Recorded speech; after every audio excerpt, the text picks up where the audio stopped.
Welcome to our channel Broadway Academy.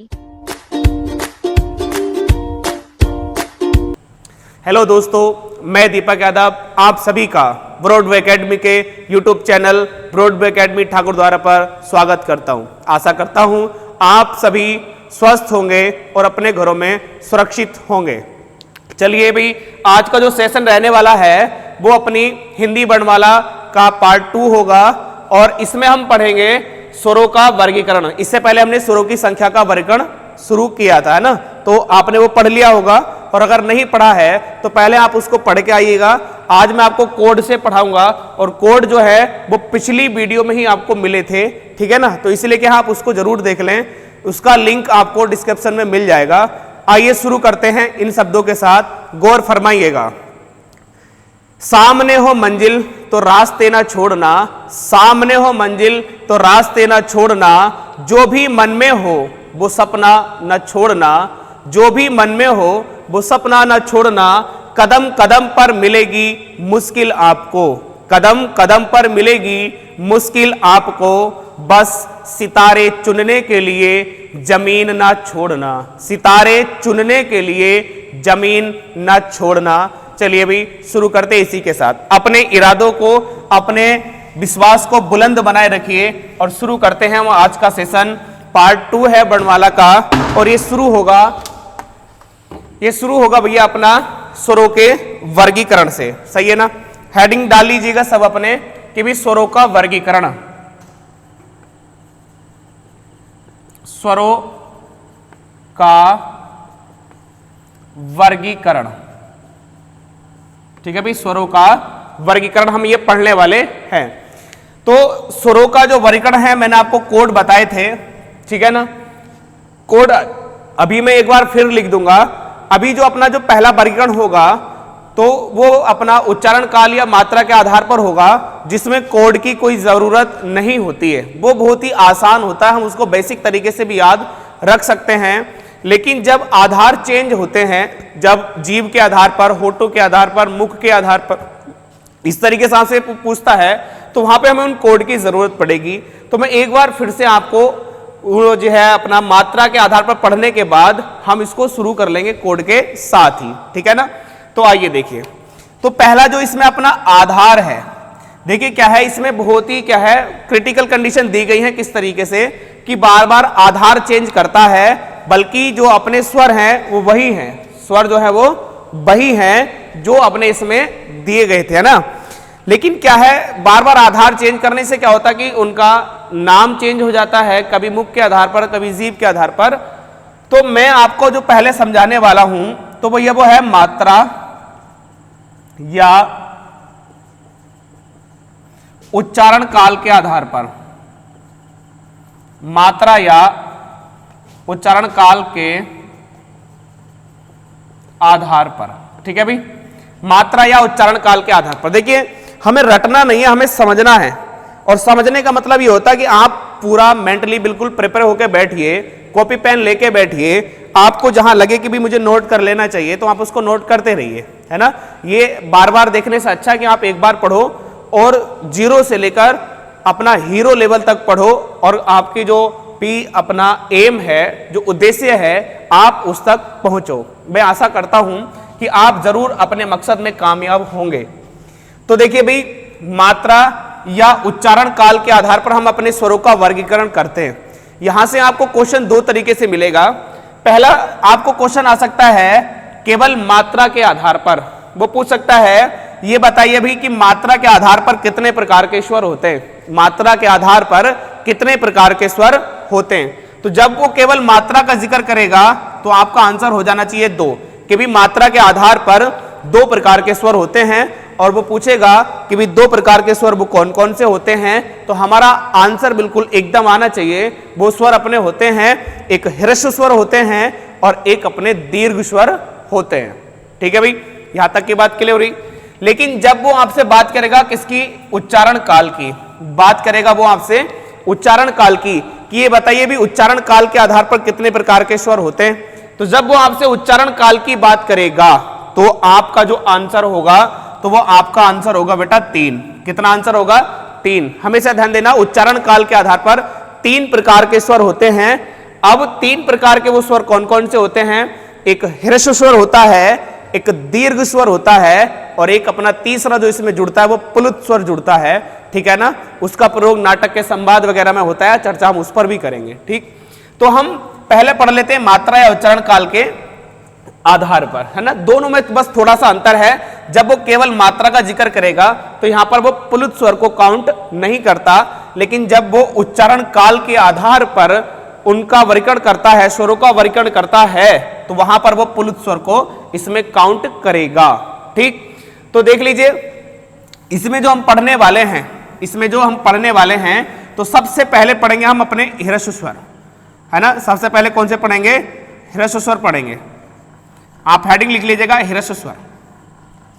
देखिए इसकी परिभाषा क्या बनेगी। ह्रस्व का मतलब होता है छोटा, या कह सकते हैं लघु या कम। ठीक, ह्रस्व का छोटा, ह्रस्व का जो मतलब हो गया वो छोटा या लघु, या इसका मतलब होता है कम। तो हम कह सकते हैं भाई जिन स्वरों के उच्चारण में सबसे कम समय लगता है, जिन स्वरों के उच्चारण में सबसे कम समय लगता है, सबसे कम समय लगता है, ठीक है भाई, सबसे कम समय लगता है, उन्हें हम ह्रस्व स्वर कहते हैं। भाई सबसे कम समय लगता है तो हम ये कह सकते हैं कि इसमें एक मात्रा का समय लगता है। कितनी मात्रा का समय लगता है? एक मात्रा का समय इसमें लगता है।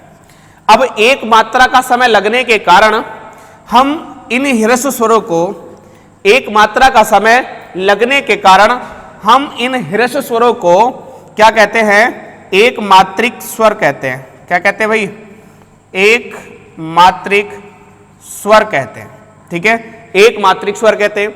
अब इन्हें एक मात्रिक कहने के कारण अब आप छंद जब पढ़ेंगे तो वहां पर आपको पता चलेगा कि जिन स्वरों की एक मात्रा होती है उनको लघु स्वर कहते हैं। क्या कहते हैं? उनको हम लघु स्वर कहते हैं। तो हम ये कह सकते हैं भी जो लघु स्वर हैं वो अपने ह्रस्व स्वर ही होते हैं, तो हम इनको दूसरा नाम दे सकते हैं कि भी ह्रस्व स्वर को एक मात्रिक स्वर कहते हैं, और एक मात्रिक कहने के कारण उनको लघु स्वर भी कहते हैं। इसकी ये जो एक मात्रा होती है, ये जो एक मात्रा होती है, तो हम इस एक मात्रा को इस खड़ी पाई से दर्शाते हैं। ठीक है भाई, हम इस एक मात्रा को इस खड़ी पाई से दर्शाते हैं। जब छंद पढ़ेंगे तो इसकी और भी हम इसमें चर्चा करेंगे। यहां तक बात सबको समझ में आई?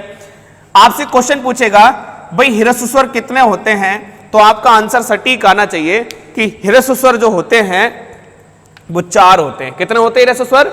4 होते हैं। ठीक है ना। अब देख लीजिए कौन कौन से होते हैं। मैं इधर लिख देता हूं, इनको साफ कर देता हूं। ठीक है ना, यहां को इसको साफ कर देता हूं। तो जो ह्रस्व स्वर होते हैं तो वो 4 होते हैं। इधर मैंने आपको संख्या के बारे में बता दिया है। और वो कौन कौन से होते हैं? तो एक अपना इसमें ए, और एक ई, और एक ऊ, और एक री। ये जो 4 होते हैं तो अपने ये ह्रस्व स्वर होते हैं। इन्हीं को हम लघु स्वर कहते हैं, इन्हीं को एक मात्रिक स्वर कहते हैं। इनको छंदों में हम खड़ी पाई के द्वारा दर्शाते हैं। ये तो बात हुई किसकी हुई? अपने ह्रस्व स्वरों की। ये जो आपके ह्रस्व स्वर होते हैं इन्हीं को आप मूल स्वर कहते हैं। क्या कहते हैं? मूल स्वर कहते हैं, या इन्हें हम मौलिक स्वर भी कहते हैं। ठीक है भाई, कैसे स्वर कहते हैं? मौलिक स्वर भी हम इन्हें नाम देते हैं। ठीक, मौलिक स्वर या मूल स्वर हम इनको नाम देते हैं। बोलो ये वाली बात सबकी समझ में आई? क्यों भाई, आगे ना बात समझ में? ठीक है, चलिए। तो नंबर 1 तो आपका सबका क्लियर हुआ भाई, ह्रस्व स्वर से संबंधित जो बात थी वो मैंने आपको बता दिया।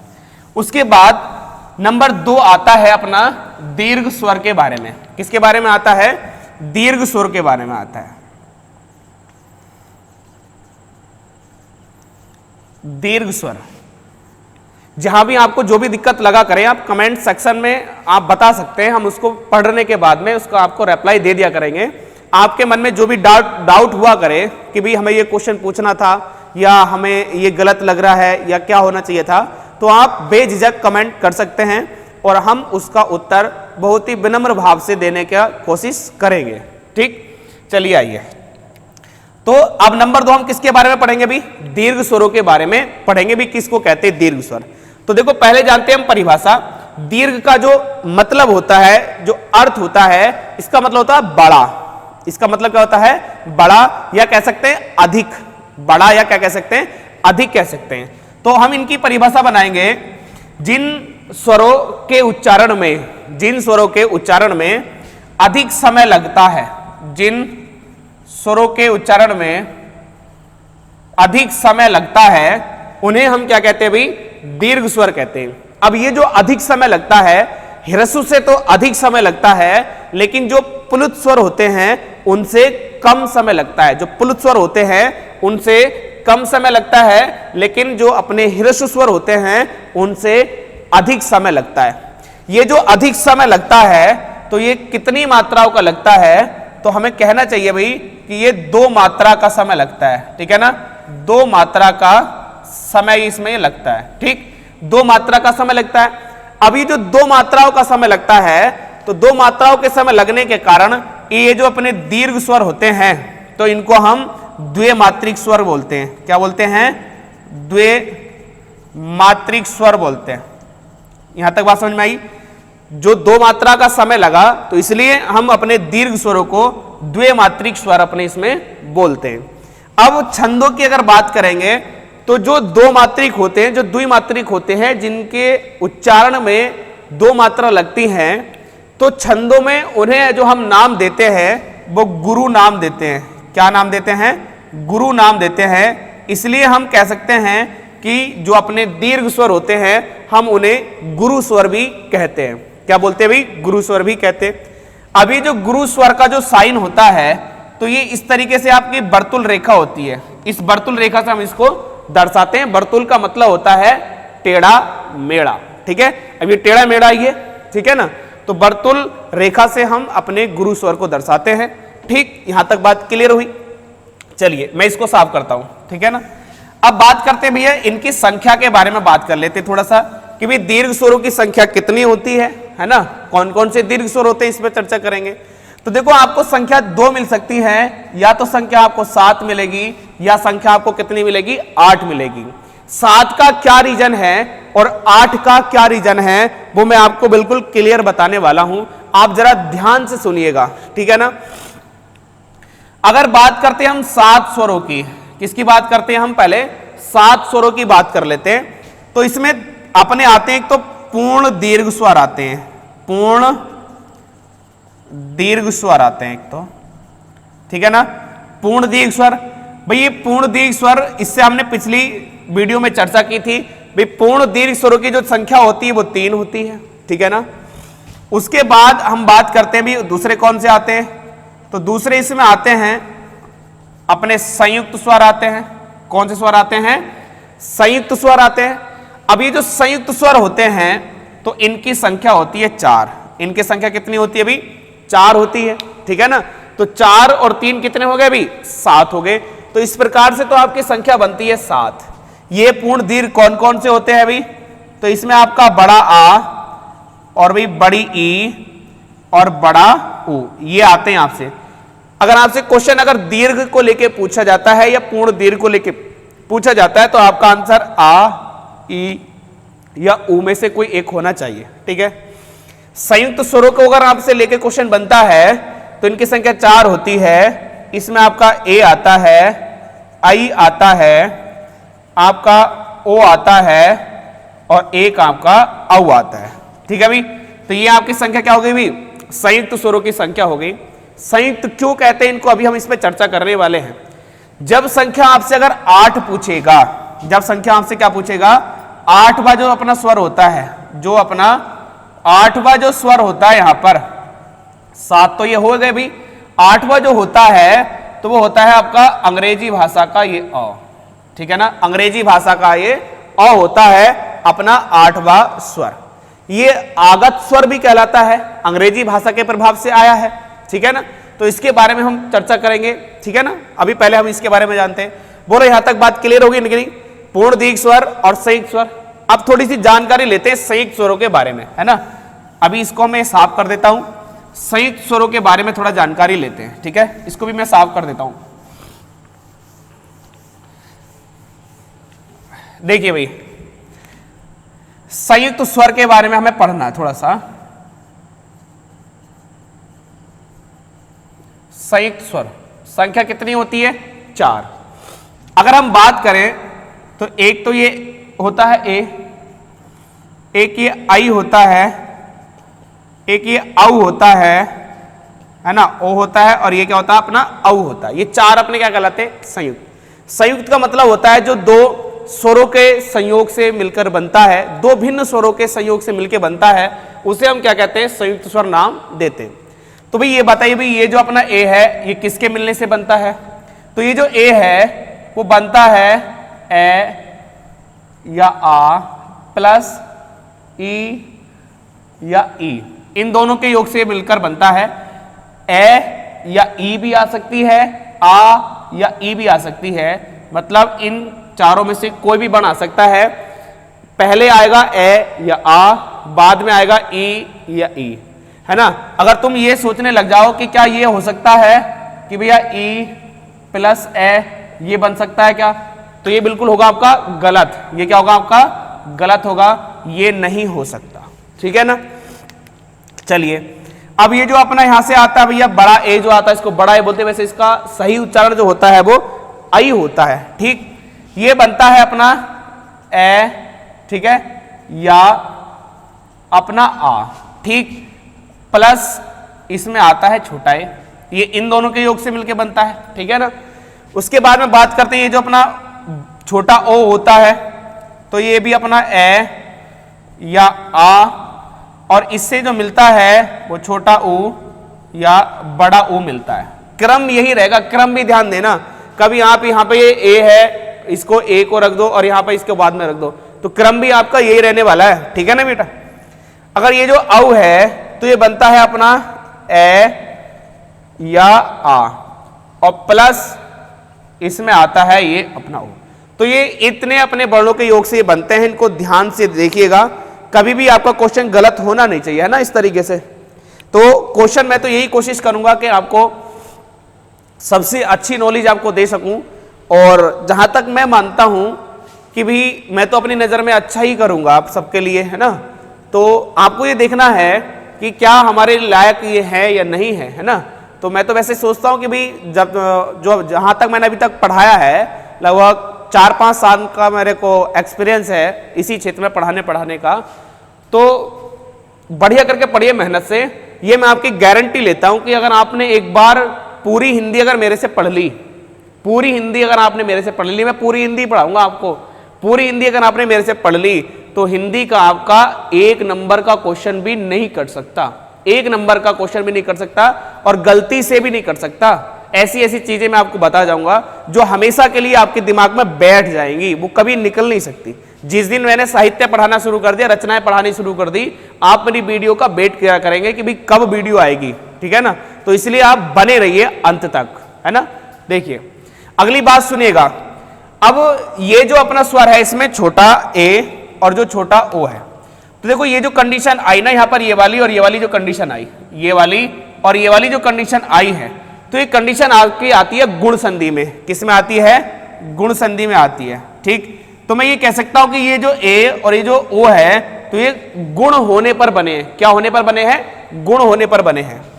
ऐसी ही मैं बात करूंगा कि भी ये वाला जो बड़ा वाला ए है और ये जो बड़ा वाला ओ है, ये जो आती है कंडीशन, ये वृद्धि संधि में आती है, तो मैं ये कह सकता हूं कि ये आपका वृद्धि होने पर बनी है। किस पर बनी है भैया? वृद्धि होने पर बनी है। तो मैं ये कह सकता हूं कि भी जो संयुक्त स्वर जो बनते हैं वो कितनी संधियों में बनते हैं? तो 2 संधियों में बनते हैं। एक होती है गुण संधि और एक होती है वृद्धि संधि। गुण संधि में कौन सा संयुक्त स्वर बनता है? एक ए बनता है और एक ओ बनता है। वृद्धि संधि में कौन से भाई संयुक्त स्वर बनते हैं? एक बड़ा ए बनता है और एक बड़ा ओ बनता है। ठीक है। अगर बात करेंगे हम अपने दीर्घ स्वर की, भी दीर्घ स्वर जो अपने पूर्ण दीर्घ आए थे वो 3 थे, बड़ा आ, बड़ी ई और बड़ा ऊ। वो बनते तीनों दीर्घ संधि में बनते हैं। तीनों किस में बनते हैं? दीर्घ संधि में। यहां से क्वेश्चन आपसे पूछा जाएगा, मैं इसको साफ कर दे रहा हूं, है ना, आप स्क्रीनशॉट ले सकते हैं। यहां से आपका क्वेश्चन बनेगा कि ये बताइए जो दीर्घ स्वर हैं वो कितनी संधियों में बनते हैं। तो जो दीर्घ स्वर है, तो दीर्घ स्वर में तो सभी काउंट होते हैं, पूर्ण दीर्घ की मैंने बात नहीं की है, दीर्घ स्वरों की बात की है। तो दीर्घ स्वर जो है वो आपका 3 संधियों में बनते हैं। एक आपका दीर्घ संधि में बनते हैं, एक गुण संधि में, और एक अपना वृद्धि संधि में बनते हैं। ठीक है ना। तो बात को बिल्कुल जीरो से देखना, आपको ये समझ के बैठ जाओ कि बस हमें इनसे ही पढ़ना, बाकी किसी से भटकना नहीं है इधर उधर। एक बार पढ़ लो और विश्वास हो तो पढ़ो, ठीक है। तो ये मैंने जो बात की भी पूरी आपके किसके बारे में बात हो गई है, दीर्घ स्वरों में बात हो गई। लास्ट जो नंबर 3 आता है इस मात्रा चरण काल के आधार पर, वो आपका आता है प्लुत स्वर। कौन सा आता है बेटा, प्लुत स्वर आता है, प्लुत, है ना। अब देखिए भी प्लुत का मतलब होता है विस्तार करना। क्या होता है इसका मतलब, विस्तार करना, उसको फैला देना, ठीक। तो सीधी सी बात है, अभी तक हम अपने जो स्वरों का उच्चारण कर रहे थे, तो एक तो हमने सबसे कम समय में करा, एक अधिक समय में करा, और एक अब ये जो आया है ना प्लुत स्वर, तो इसका जो उच्चारण होता है वो सबसे अधिक समय में होता है, सबसे अधिक समय में होता है। मैं कह सकता हूं भाई अधिक समय से भी अधिक लगा, तो मतलब वो क्या हुआ, सबसे अधिक समय लगा। सही है भाई, सबसे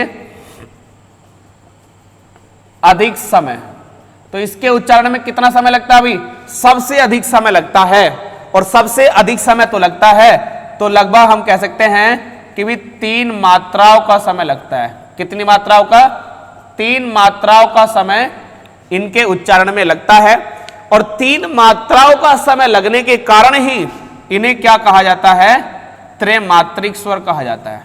कौन से स्वर कहा जाता है, त्रैमात्रिक स्वर कहा जाता है। अब आप छंदों में अगर देखेंगे इनको क्या बोलेंगे भी, जैसे कि ह्रस्व को हमने क्या बोल दिया भी, लघु बोल दिया, दीर्घ को क्या बोल दिया भी, गुरु बोल दिया, तो इनको क्या बोलेंगे।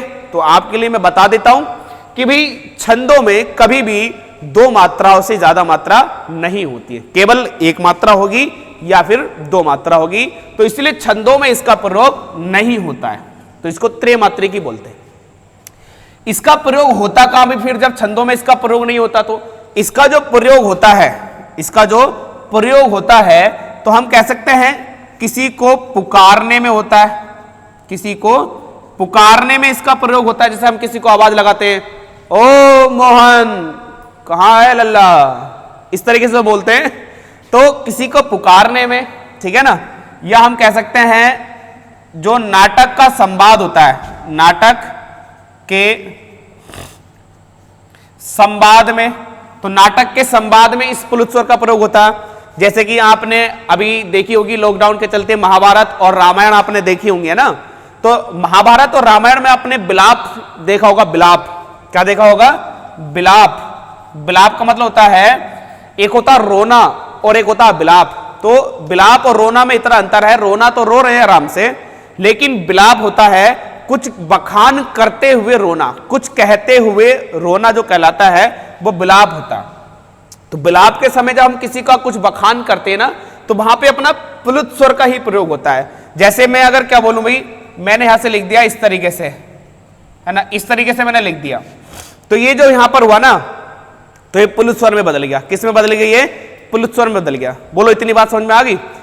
एक बात और बता देता हूं, अगर हम किसी भी स्वर को अगर प्लुत स्वर में बदलना चाहते हैं, किसी भी स्वर को अगर प्लुत स्वर में बदलना चाहते हैं, तो क्या बदल सकते हैं, हां या ना, बिल्कुल बदल सकते हैं भाई। कैसे बदल देंगे भाई, अभी जैसे मैंने बदला था, है ना, मैंने कैसे बदला, अगर मैं शब्द को देखूं तो ये राम होता है, क्या होता है भाई, ये राम। अब मैं राम के स्थान पर मैं इस तरीके से यहां पे लिख दूंगा, तो ये क्या हो गया भाई, ये प्लुत स्वर हो गया। तो मैंने किसका प्रयोग किया यहां पर भाई, कहां पर बोलो, तो मैंने यहां पर प्रयोग किया इस वर्तुल रेखा का। और वर्तुल रेखा से पहले जो स्वर आया है वो कौन सा है, रा मतलब आ। कौन सा स्वर आया है, आ। तो यहां पर जरा ये बताओ स्वर कौन सा खींचा, आ खींचा नहीं, यहां पर मैंने बोला राम, ऐसे ये तो खींचा। तो यहां पर जो स्वर खींचा है वो आ स्वर खींचा है। तो यहां पर जो आ है ना, ये तो ये आ यहां पर कैसा स्वर है, ये प्लुत स्वर है। कभी भी पूछ सकता है कि इसमें कौन सा, कोई शब्द देगा और पूछेगा इसमें से प्लुत स्वर बताइए कौन सा है, इस तरीके से पूछ सकता है कि नहीं पूछ सकता, बिल्कुल पूछ सकता है। जैसे आपने देखा होगा ओम ऐसे लिखते हैं, जैसे अगर किसी का नाम लिखना हो, ओमकार लिखना हो, ओमवीर लिखना हो, ओम प्रकाश लिखना हो, तो हम ओम ये वाला लिखते हैं इस तरीके से, ठीक। लेकिन अगर हमें ओम ओंकार वाला अगर लिखना है, उच्चारण वाला, जिसमें हम ओम शांति ओम जैसे बोलते हैं ना इस तरीके से, तो वो जो लिखा जाता है तो वो इस तरीके से आपने देखा होगा लिखा हुआ। घर के गेट पे भी आपने इस तरीके से लिखा देखा होगा। ये जो 3 इकाई जैसी आकृति जो बनाई गई है ना, कुछ इसको ऊ समझते हैं, कुछ इसको ई कहते हैं, लेकिन नॉलेज के लिए आपको बता दूं, ना तो ये ऊ है और ना ये ई है, बल्कि ये हिंदी की 3 इकाई है। क्या है ये?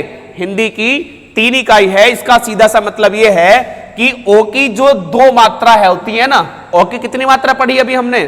2 मात्रा पढ़ी ना, तो ओ की 2 मात्रा ना होकर के यहां पर ओ की कितनी मात्रा है? तो ओ की यहां पर 3 मात्रा है। तो ये तो बोलेगा सीधा ओम, और ये यहां पर बोलेगा ओम, इस तरीके से। तो अब यहां पर कौन सा स्वर पुलुत हुआ भाई? तो यहां पर अपना ये जो ओ था ना, तो यहां पर ये क्या बन गया? ये पुलुत स्वर बना है। ठीक है, बात समझ में आई इस तरीके से? तो हम अपने किसी भी स्वर को, चाहे वो ह्रस्व हो या दीर्घ हो, हम अब से क्या बना सकते हैं? पुलुत स्वर में हम उसे परिवर्तित कर सकते हैं। बोलो, बात यहां तक समझ में आई? ठीक, तो ये एक वर्गीकरण अपना यहां पर भी समाप्त हुआ। एक वर्गीकरण अपने क्या हुआ? भी समाप्त हुआ। स्वरों का वर्गीकरण हम पढ़ रहे हैं, इसको हटा देते हैं। अब ये एक वर्गीकरण अपने यहां पर भी क्या हुआ? समाप्त हुआ। अब यहां पर आधार चेंज होगा। क्या चेंज होगा? आधार। अभी हम किसके आधार पर पढ़ रहे थे? मात्रा या उच्चारण काल के आधार पर पढ़ रहे थे, जो हमने बिल्कुल फिनिश कर दिया है। ठीक है ना? मात्रा के आधार पर अगर आपसे पूछेगा तो आपका आंसर एकदम आना चाहिए 2, कि मात्रा के आधार पर कितने प्रकार का स्वर होते हैं? तो 2 प्रकार का स्वर होते हैं, एक ह्रस्व स्वर होता है और एक दीर्घ स्वर होता है। ठीक है, अगर आपसे पूछेगा उच्चारण काल के आधार पर बताओ, तो उच्चारण काल के आधार पर 3 प्रकार के स्वर होते हैं, एक ह्रस्व होता है, एक दीर्घ होता है और तीसरा पुलुत स्वर होता है। तीसरा कौन सा होता है? पुलुत स्वर होता है। बोलो, यहां तक बात बिल्कुल क्लियर होगी कि नहीं? चलिए, ह्रस्व कितने होते हैं भी? 4। दीर्घ कितने होते हैं भी? तो अपने कितने होते हैं भी? 7। एक बात और बता दूं, जब मैंने आपको बताया कि जो दीर्घ स्वर हैं वो 3 संधियों में बने हैं, 3 बनते हैं आपका किसमें भी? दीर्घ संधि में, 2 बनते हैं गुण संधि में, 2 बनते हैं वृद्धि संधि में, टोटल कितने हो गए? 7। तो 7 स्वर हो गए। तो संधि स्वर अगर आप कभी आपसे पूछ ले कि भी संधि स्वर कितने होते हैं, तो आपका आंसर एकदम सटीक होना चाहिए 7। क्या आंसर होना चाहिए आपका? बिल्कुल एकदम सटीक आंसर होना चाहिए 7। कि भी संधि स्वर जो होते हैं, कि भी ये बताओ संधि स्वर कितने होते हैं? तो संधि स्वर आपके कितने होते हैं? 7 होते हैं। कौन कौन से होते हैं भी? तो अपना बड़ा आ, बड़ी ई और बड़ा ऊ। ठीक है, एक ए होता है और एक ओ होता है, और एक यहां पर बड़ा ए होता है और यहां पर ये बड़ा ओ होता है। ये 7 अपने संधि स्वर कहलाते हैं। अब संधि में देखें तो ये बनते हैं आपका दीर्घ संधि में। कौन सी संधि में बनते हैं? दीर्घ संधि में बनते हैं। ये कौन सी संधि में बनते हैं? तो ये आपका गुण संधि में बनते हैं। ये कौन सी संधि में बनते हैं? तो ये आपका वृद्धि संधि में बनते हैं। आपका आंसर बच के नहीं जाएगा अगर एक बार आपने पूरा पढ़ लिया तो, है ना? पढ़ के तो देखो एक बार। ठीक, तो संधि स्वर आपसे पूछेगा, इस तरीके से आपका आंसर बिल्कुल सटीक होना चाहिए। चलिए, इसके बाद हम आगे पढ़ते भैया नंबर 2। अपना आधार फिर से चेंज होगा, लेकिन स्वर अभी भी हमें यही पढ़ने हैं। स्वर अभी भी हमें यही पढ़ने, आधार चेंज होगा, बाकी कुछ नहीं।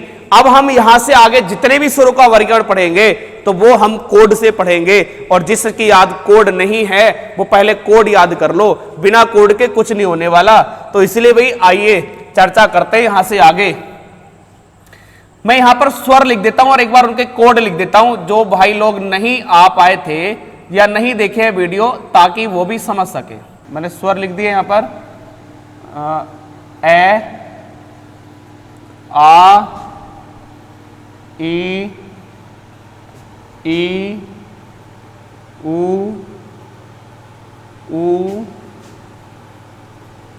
सॉरी, ए, आई, ओ, औ। और ये अपना अंग्रेजी भाषा का जो आगत स्वर है वो हमने लिख लिया है यहाँ पर, है ना?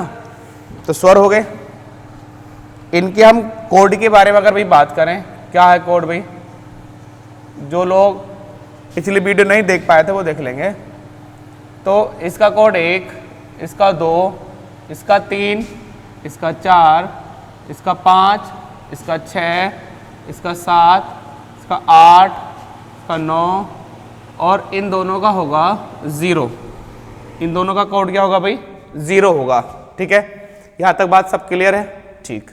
अब देखो, इन्हीं कोड के माध्यम से हम अपना अगला वर्गीकरण पढ़ेंगे, और अगला जो वर्गीकरण है वो स्वरों में ही है और उसका जो आधार है, ठीक है ना, एक अपना बिल्कुल क्लियर हो गया कौन सा, जो उच्चारण काल या मात्रा के आधार पर हमने किया। तो देखिए भी देखते हैं आगे। अब है जीव के आधार पर, ठीक। अब जो हमने वर्गीकरण किया है वो किस आधार पर किया है, जीव के आधार पर हमने वो वर्गीकरण किया है, ठीक है भाई, जीव के आधार पर वो हमने वर्गीकरण इसमें किया है, ठीक। तो भाई जीव के आधार पर हमने वर्गीकरण किया है, तो इसमें जो अपने स्वर होते हैं वो 3 प्रकार के स्वर होते हैं। कितने प्रकार के स्वर होते हैं? 3 प्रकार के स्वर होते हैं। और 3 प्रकार के कौन कौन से होते हैं पहले लिख लेते हैं, है ना, उसके बाद एक एक करके पढ़ लेंगे। तो एक नंबर होता है अपना भाई अग्रस्वर। कौन से स्वर होंगे भाई? अपने अग्रस्वर होंगे। नंबर 2 की अगर हम बात करेंगे तो मध्य स्वर होंगे। और नंबर 3 की अगर हम बात करेंगे तो पश्च स्वर होंगे, ठीक है। अग्रस्वर, मध्य स्वर और अपने कौन से होंगे भी? पश्च स्वर होंगे, ठीक है। तो हम इनको एक एक करके अपना क्या है अभी पढ़ते हैं। जीव के आधार पर क्वेश्चन आता है कितने प्रकार के स्वर होंगे, तो 3 प्रकार के स्वर होंगे। कौन कौन से होंगे? अग्रस्वर, मध्य स्वर और अपना पश्च स्वर होंगे, ठीक है। इतना क्लियर हुआ? चलिए अब मैं इनको साफ कर देता हूं, एक एक करके हम इसमें पढ़ना शुरू करते हैं। देखो, ठीक है। तो पहला हेडिंग अपना डाल लीजिएगा भी अग्रस्वर। तो देखो अग्रस्वर किसे कहते हैं, पहले परिभाषा जान लेते हैं। परिभाषा जानने का मतलब क्या है, अब नाम से पता है, अग्र मतलब अगला भाग होता है जैसे, और स्वर मतलब स्वर। तो कह सकते हैं भी जिन स्वरों का उच्चारण करते समय जीभ का अग्रभाग मतलब अगला भाग सक्रिय होता है, उन्हें हम क्या कहते हैं? अग्रस्वर कहते हैं, ठीक। अब जब हम इनका उच्चारण करते हैं तो जीभ जो है वो सामान्य स्थिति से थोड़ा ऊपर उठ जाती है। जीभ जो है वो सामान्य स्थिति से थोड़ा ऊपर उठ जाती है, तो उसी को हम क्या कहते हैं भाई? अपने अग्रस्वर कहते हैं। भाई कोड का क्या मतलब है वो अब हमारी समझ में आ जाएगा। अगर हम यहां से कोड की अगर बात देखें, यह कोड क्या होगा, तो देखो इसका कोड होगा भैया अपना 3478। क्या कोड होगा? 3478। जैसे ही समझो आपने कोड याद करा 3478, वैसे ही आपके सारे काम क्या हो गए? आसान हो गए। और क्यों आसान हो गए? ना तो आपको यहां इनकी संख्या रटनी है, ना आपको ये रटना है कि भी कौन कौन से हैं, बस आपको ये कोड याद रखना है जो मैंने ऊपर लिख रखा है, और फिर ये आपको कोड याद रखने हैं। मुश्किल से एक मोबाइल नंबर बनेगा पूरा सा, अगर आप इसको देखेंगे बस उसी में अपने ये जो जीभ वाले जो स्वर हैं उनका वर्गीकरण बिल्कुल खत्म हो जाता है। अभी 3478 है, अगर हम बात करें भी इनकी संख्या क्या होगी कि भी कितने होते हैं, तो देखो अगर संख्या की अगर बात करेंगे तो 1 2 3 4 कितने नंबर आए? 4 नंबर आने का मतलब क्या होगा कि इनकी संख्या कितनी होती है? 4। तो अग्रस्वरों की जो संख्या होती है वो कितनी होती है? 4 होती है। अब बात आता भी वो अग्रस्वर है कौन कौन से, वो अग्रस्वर है कौन कौन से, तो मैं यहां पर लिख देता हूं। तो अगर यहां अग्रस्वर देखेंगे तो 3 और 4 पे आने वाले, और 3 और 4 पर आने वाले, जैसे कि क्या भाई यहां पर 3 पे ये और 4 पर ये, तो 3 और 4 का स्थान दोनों ई ने लिया, तो हम यहां पर कह सकते हैं भी अपनी ये दोनों ई हैं वो अग्रस्वर में काउंट होती हैं। 7 8 आया तो हमने यहां से 7 लिया और यहां से क्या लिया हमने? 8 लिया, और 7 और 8 पे आने वाले अपना कौन है? ए है और आई है। तो ये जो 4 स्वर होते हैं अपने, दोनों ई और दोनों ए, वो अपने कहलाते हैं अग्रस्वर कहलाते हैं। क्या कहलाते हैं भाई? अग्रस्वर कहलाते हैं, ठीक है ना। क्वेश्चन देखो किसी भी तरीके से बन सकता है, मैटर करता है कि आप उसको कितना समझते हैं, कितना क्वेश्चन ने पूछा है उसका आंसर आपको कितना देना है। जैसा क्वेश्चन में पूछा जाएगा वैसा ही आप क्या देंगे, उसका आंसर देने की कोशिश करेंगे, ठीक है ना। तो बोलो यहां तक किसी को कोई दिक्कत हुई? कोड पता चल गया, संख्या पता चल गई, और अपना ये स्वर कौन कौन से होते हैं ये बिल्कुल पता चल गया, ठीक है ना। चलिए बात करते हैं नंबर 2। और नंबर 2 कौन सा होगा भैया अपना? तो नंबर 2 होगा अपना भाई मध्य स्वर। नंबर 2 होगा मध्य स्वर, ठीक। अब देखो ये मध्य में है, मध्य मतलब सेंटर, केंद्र। अगर हम मध्य में किसी को बैठाना चाहें, 7 की पंक्ति हो, 9 की पंक्ति हो, 11 की पंक्ति हो, तो बिल्कुल अगर सेंटर में अगर बैठाने की अगर हम कोशिश करेंगे तो एक व्यक्ति से ज्यादा तो हम बैठा नहीं सकते, ठीक। तो इसका कोड आपको रटने की कोई जरूरत नहीं है। इसका जो आपका कोड बनेगा तो बिल्कुल आसान होगा। वो कोड क्या होगा? 1। कोड क्या होगा भाई? 1 होगा। और एक कोड पे आने वाला कौन है? ए। तो मैं ये कह सकता हूं कि ये जो ए है तो वो कैसा स्वर है? वो मध्य स्वर है। अगर इसकी संख्या पूछेगा तो जरा बताओ, ये अकेला ही तो है भाई। जब ये अकेला है तो इसकी संख्या भी कितनी होगी? 1 होगी। आपकी जानकारी के लिए बता दूं, जो मध्य स्वर होते हैं, मध्य जो स्वर होते हैं, तो इनको हम जो है केंद्रीय स्वर भी कहते हैं। हम इनको केंद्रीय स्वर भी कहते हैं, ठीक है। पॉइंट याद रखना बिल्कुल, जितने भी मैं आपको नोट कराता चला जाऊं। अब देखो ये जो ए है ना, जो ए स्वर है, ये अपना अमात्रिक स्वर है। कैसा स्वर है? अमात्रिक स्वर है। अब ये जो अमात्रिक का मतलब क्या हुआ भाई? जिस स्वर की कोई मात्रा नहीं होती उसे अमात्रिक कहते हैं। अब ये अमात्रिक है, और अमात्रिक होने का कारण ही क्या होता है? ये प्रत्येक व्यंजन में संयुक्त रहता है। प्रत्येक व्यंजन में कौन सा स्वर संयुक्त रहता है? ए। और वो क्यों संयुक्त रहता है? क्योंकि उसकी अपनी कोई भी मात्रा नहीं होती, और ये अपने प्रत्येक व्यंजन में संयुक्त रहता है। अब ये प्रत्येक व्यंजन में संयुक्त होता है, अपनी बलि देने के लिए तैयार रहता है, इसलिए हम इसको कहते हैं शहीद स्वर। क्या कहते हैं भाई? शहीद स्वर। इसकी कोई मात्रा नहीं होती है, तो इसलिए हम इसको एक नाम और देते हैं, उदासीन स्वर। क्या नाम देते हैं? उदासीन स्वर हम इसको नाम देते हैं। बोलो ये बात सारी समझ में आई? शहीद स्वर, अमात्रिक स्वर या उदासीन स्वर की बात समझ में आ गई आपको? नहीं? चलिए, केंद्र स्वर भी इसी कहा जाता है, ठीक है ना। चलो, तो मध्य स्वर की बात ये बिल्कुल खत्म हुई, केंद्र वाली है ना, इसमें इतना ही क्वेश्चन बनता है। उसके बाद नंबर 3 आता है, और नंबर 3 आता है अपना पश्च स्वर। कौन सा स्वर आता है भाई? पश्च स्वर आता है। तो आप हेडिंग डाल के लिख लेंगे, पश्च स्वर। देखो, इनकी परिभाषा इतनी मुख्य नहीं करती, क्योंकि यहां से परिभाषा आज तक पूछी ही नहीं गई। क्यों आप परिभाषा में टाइम वेस्ट करेंगे? पश्च आया तो अगर परिभाषा आप बनाना चाहते हैं तो सीधी सी बनेगी भी, जिन स्वरों के उच्चारण में जीभ का पश्च भाग सक्रिय होता है उन्हें हम क्या कहते हैं? पश्च स्वर कहते हैं। और इनके उच्चारण में जीभ सामान्य स्थिति से थोड़ा नीचे रहती है। सामान्य स्थिति से, जैसे ये लेबिल है तो ये लेबिल से थोड़ा क्या रहेगी? वो नीचे रहती है, ठीक। जो हमने अभी मध्य स्वर पढ़ा उसमें जीभ बिल्कुल सामान्य स्थिति में रहती, ना ऊपर ना नीचे होती, बिल्कुल सेंटर में रहती, इसलिए वो क्या कहलाता है? मध्य स्वर अपना वो कहलाता है, ठीक है। उसमें मध्य भाग काम करता है जीभ का मध्य स्वर में। पश्च स्वर आए, अगर हमें इनका कोड याद रखना है तो देखो, मैंने मध्य का कोड तो आपको याद करा दिया, मध्य में एक ही बैठेगा, ठीक। अगर हम इसके बाद बात करें भी, पश्च है, अगर मैं इसका कोड लिखूंगा तो आपको एकदम याद हो जाएगा। कैसे होगा? देखो, इसका जो कोड होता है वो 25690 होता है। क्या होता है इसका कोड भाई? 25690 होता है। और 25690 में अगर आप देख रहे होंगे, जैसे पश्च है तो वैसे आप इसको किससे जोड़ लेंगे? रिलेट करना सीखो, तो इसको आप रिलेट कर लेंगे 25, और जैसा साउंड 25 का है वैसा ही साउंड किसका है? पश्च का है, ठीक। तो इसका कोड तो हो गया ये। अगर हम बात करें भी इसमें कौन कौन रह गया, तो 2, 5, 6, 9, 0 पे आने वाले सभी स्वर क्या हो गए अपने भी? पश्च स्वर हो गए, ठीक है। क्या हो गए? पश्च स्वर। तो 2, 5, 6, 9, 0 पे आने वाले, तो 2 पे आने वाला कौन है भाई? अपना आ। तो पहले कौन बनेगा इसमें भाई? आ। उसके बाद में 5 और 6 लगातार हैं, 5 और 6 ये दोनों अपने यहां पर ये आ गए, ठीक है ना, दोनों ऊ आ गए, ठीक। उसके बाद अगर हम बात करेंगे 9 और 0 की, तो 9 पे कौन है भाई? अपना 9 पे ये है, और 0 पे कौन है भाई? 0 पे एक ये है, और जहां होगा ये वहीं जाएगा अपना ये। तो इनकी संख्या देखो, जहां भी 0 संख्या तुम्हें मिलेगी वहां पर उनकी कुल संख्या में 1 की वृद्धि करनी होगी। वो क्यों? क्योंकि यहां पर 0 पर एक स्वर नहीं है, बल्कि 0 पर यहां पर कितने स्वर हैं?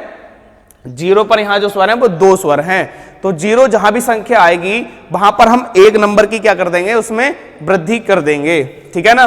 तो अगर आपसे पूछेगा कि भाई ये बताओ कि जो पश्च स्वर होते हैं तो इनकी संख्या कितनी होती है? जो पश्च स्वर होते हैं इनकी संख्या कितनी होती है? तो पश्च स्वरों की संख्या में देखो थोड़ा सा और भी मतभेद है। इनकी संख्या पहली बात तो 6 बनेगी मुख्य, लेकिन कहीं कहीं पर आपको 7 भी देखने को मिलेगी। 7 का रीजन क्या है वो भी मैं आपको बताऊंगा, प्रत्येक बात का आपका रीजन दूंगा, है ना। यहां पर क्या है, मुख्य संख्या होगी आपकी 6। जब भी आपसे पूछा जाएगा भाई स्पष्ट स्वर कितने होते, तो आप टिक करेंगे 6। लेकिन क्या है, जब वो वहां पर रिरी को ऐड कर लेता है, किसे ऐड कर लेता है, रिरी को ऐड कर लेता है, तो रिरी स्पष्ट स्वर में काउंट होता है। इसलिए क्या होता है, वहां पर रिरी जब स्पष्ट स्वर में काउंट होता है तो स्पष्ट स्वर की संख्या 6 ना होकर के वहां पर कितनी होती है, 7 हो जाती है, याद रखिएगा। ठीक, बोलो यहां तक की बात सबको समझ में आ गई। हमें सीधा कोड से चलना है, कोड कहां से निकलने कोई ये मत पूछना ना, क्योंकि 25690 लिखा हुआ तो ऊपर से हमने बस नंबर अपना सर्च करके इसमें लिख रहे हैं। मैंने आपको पहले कह दिया था कि कोड आपको बिल्कुल पक्का याद करके आने। अगर आपको वर्णमाला बिल्कुल ऐसी करनी है कि कहीं से भी क्वेश्चन आ जाए तो वो गलत ना हो, तो आप बिल्कुल जितनी भी मैं आपकी इसकी वीडियो आपके लिए अपलोड करूंगा, आप एक एक वीडियो आप उसकी देख लेंगे और उसके बाद में आप किसी भी बुक से, किसी भी प्रैक्टिस सेट से क्वेश्चन लगाकर देखना। अगर आपका एक भी क्वेश्चन गलत चला जाए तो बता देना, ठीक है। आपको इस प्लेटफॉर्म पे इतनी नॉलेज मिलेगी, इतनी नॉलेज मिलेगी कि आप ये देख लो कि आपको 100% नॉलेज तो यहां मिल जाएगी, बिल्कुल पक्का। इतनी नॉलेज आपको अगर देखोगे कि 10-15 किताबें पढ़कर भी आप इकट्ठा नहीं कर पाओगे, जितना नॉलेज आपको यहां से इस प्लेटफॉर्म के माध्यम से मिलेगी। अगर आप लगातार लगे रहोगे, है ना, इसमें, तो आपके यहां पर लगातार 80 से 90% स्पीड भी आपको यहां पर मिलेगी। ठीक, तो आप बिल्कुल ध्येय बना लीजिए कि अब हमें पढ़ना है तो केवल ब्रॉडवे एकेडमी ठाकुर द्वारा से ही पढ़ना है, बाकी किसी से नहीं पढ़ना। ठीक, तो आप बस विश्वास बना कर रखिए, है ना। तो जीव के आधार पर ये अपना वर्गीकरण बिल्कुल क्या हुआ, बिल्कुल खत्म। और ये देखना कितना आसान हो गया आपके लिए, ठीक है ना। कोड याद रखना, कहानी बिल्कुल खत्म। तो जीव के आधार पर बिल्कुल क्या हो गया भैया, ये खत्म हो गया। अब इससे आगे चलते हैं, एक छोटा सा आधार है, बिल्कुल खत्म कर लेते, मुश्किल से 2 मिनट भी नहीं लगेगा आपको समझाने में, क्योंकि आप तो बहुत समझदार हो चुके हैं, है ना। लगातार वीडियो को देख रहे हैं, लाइक करें, शेयर करें, सब्सक्राइब कर रहे हैं और करवा रहे हैं, ठीक है ना। चलिए भैया, तो अगला जो आधार है, तो अगला आधार है अपना जाति के आधार पर। किसके आधार पर, जाति के आधार पर, ठीक है। अब हम अपने स्वरों को किस आधार पर बांट रहे हैं भी, जाति के आधार पर बांट रहे हैं। अब आप जाति के आधार पर बांटते हैं भाई, कितने प्रकार के स्वर होते हैं, तो जाति के आधार पर 2 प्रकार के स्वर होते हैं। जाति के आधार पर कितने प्रकार के स्वर होते हैं, 2 प्रकार के स्वर होते हैं। नंबर 1 की अगर हम बात करेंगे तो नंबर 1 होता है सजातीय। नंबर 1 कौन सा होता है, सजातीय, या हम इन्हें सवर्ण भी बोल सकते हैं। क्या बोल देंगे, सवर्ण, ठीक है। सजातीय या सवर्ण भी हम इन्हें बोल देते हैं। बोलो यहां तक की बात बिल्कुल क्लियर है भाई। चलिए, इसके बाद हम पढ़ते हैं भाई, इसमें जो दूसरे वाले, ये आगे दूसरे वाले कौन से हैं, तो दूसरे वाले के बारे में भी जानते हैं। जब ये सजातीय हो गए तो ये विजातीय होंगे। ये कैसे होंगे, विजातीय। अब ये विजातीय हैं तो हम इसको असवर्ण नाम दे सकते हैं। क्या नाम दे सकते हैं, असवर्ण नाम हम इन्हें दे सकते हैं। तो एक हो गए अपने सजातीय या सवर्ण स्वर, और एक हो गए विजातीय या असवर्ण। देखो यहां पर तुम्हें समझना है, इसमें कोड की कोई जरूरत ही नहीं है। तो जहां पर कोड की जरूरत नहीं है तो हम वहां पर कोड नहीं लगाएंगे।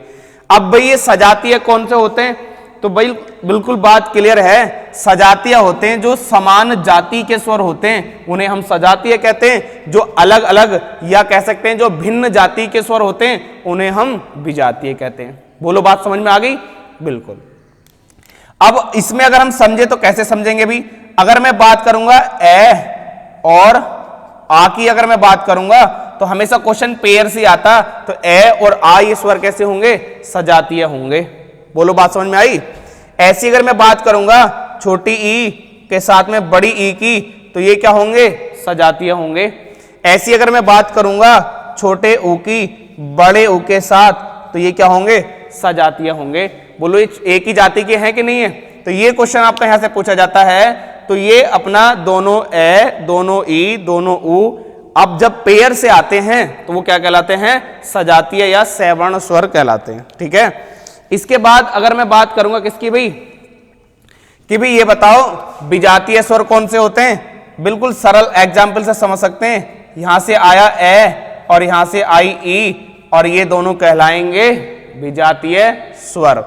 उसके बाद अगर यहां से ले लें ई और इधर से उठा लें ऊ को, तो ये भी बना देगा विजातीय स्वर।